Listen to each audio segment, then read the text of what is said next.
All right, so now I'm going to talk about the Wallace and Gromit short, Wallace and Gromit, A Matter of Loaf and Death. There's a good chance of all the Wallace and Gromit shorts, this is the one you have either not seen, not heard of, or only seen once or something like that. It seems to be the one most people I talk to have not heard of this one, actually, which is kind of crazy. And I had not really, I hadn't heard of it. This is the first time I watched it. So this one is sort of like every Wallace and Gromit short. They have a new job. This time they are bakers, and Wallace falls in love with this woman who Gromit doesn't like. She starts changing stuff. She's really into him as a baker, and he believes she's going around killing bakers. But he also, this time, Gromit actually gets a girl. Good for Gromit. He starts going out with this girl, Fluffies and Gromit, and Gromit very much likes her, but this woman who owns Fluffies, who would be Pula Bakewell, sorry. She's just changing stuff. Her and Wallace get engaged, all this crazy stuff, and Gromit and Fluffies know that this is bad, and they try to fix it. This came after The Curse of the Were-Rabbit. Obviously, this is the short after that. This is done after the terrible time Nick Park and Aardman had with DreamWorks. It is after the disillusionment of the DreamWorks deal, and Nick Park didn't really take that well.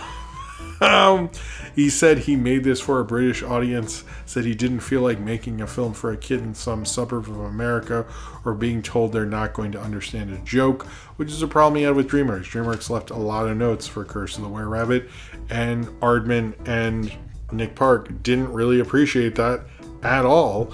And so this was meant as sort of like, it's almost like, it seems like a lot of interviews and production as like sort of an answer to that.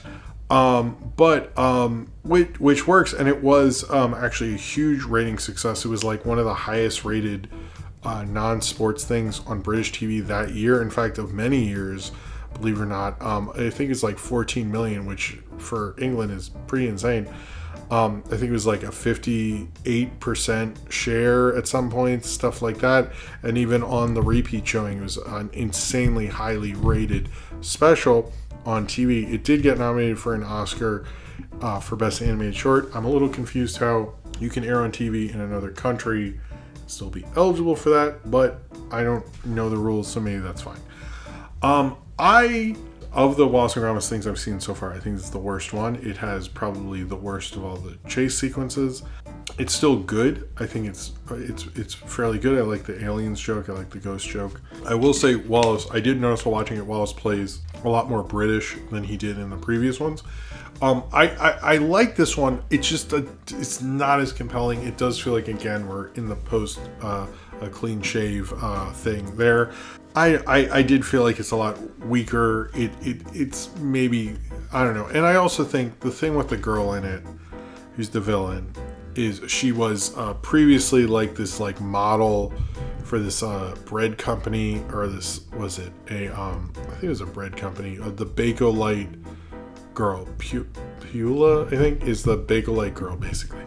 And Wallace recognizes her from that and all this stuff. But she's obviously, it's been a lot of years since then. She's bigger, and they bring that up a lot, and it becomes a huge plot point. I don't want to show this to my kids because I don't like the fact that that's her origin story is just like she ate a bunch of bread because, you know, bread makes you fat and stuff like that.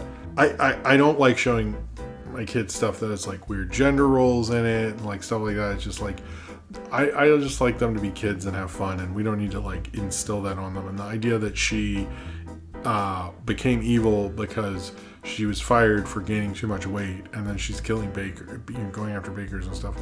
I did not like that plot point at all, actually. I thought that kind of sucked.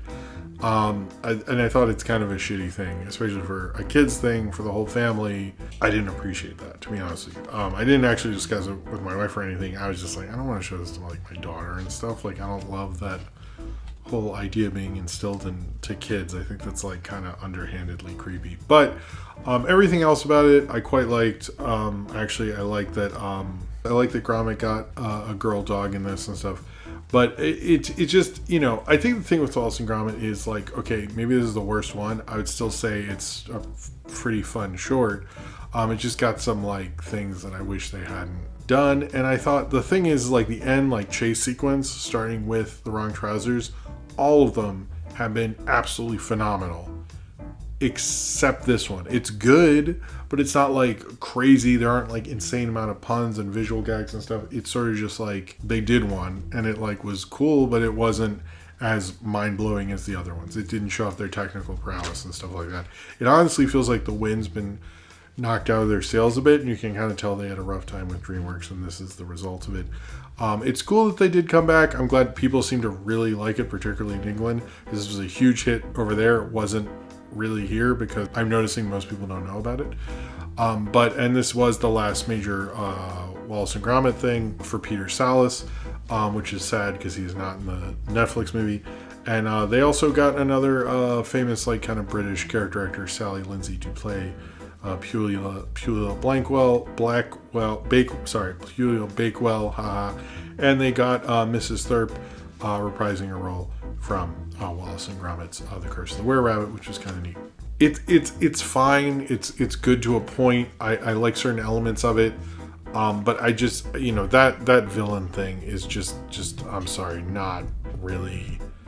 I really didn't like that at all, to be honest. Anyway, if you like Wallace and Gromit, you should check it out. I don't necessarily how you feel about instilling kind of shitty body imagery on kids will depend on whether you want to watch this with any children. But if you're older and can deal with something like that, I think it is fine. I think it's funny that there's certain parts that like I think Gromit has to get rid of a bomb. That part was really cute and funny and stuff like that. I enjoyed it to a point. I just didn't. It felt a little more like them going through the motions and overthinking stuff, and sometimes you overthink something and it comes out stupid a bit. And I think this just came out like they still have their technical prowess to a point and stuff, but this just felt like maybe they should have waited a little longer, and they're just more relieved to not have the notes and do their own thing, that they went weird directions. So I'm hoping the other movie isn't like that. I think this is probably the worst thing I've seen from them, but I still have a decent amount of fun with Wallace and Gromit: A Matter of Loaf and Death.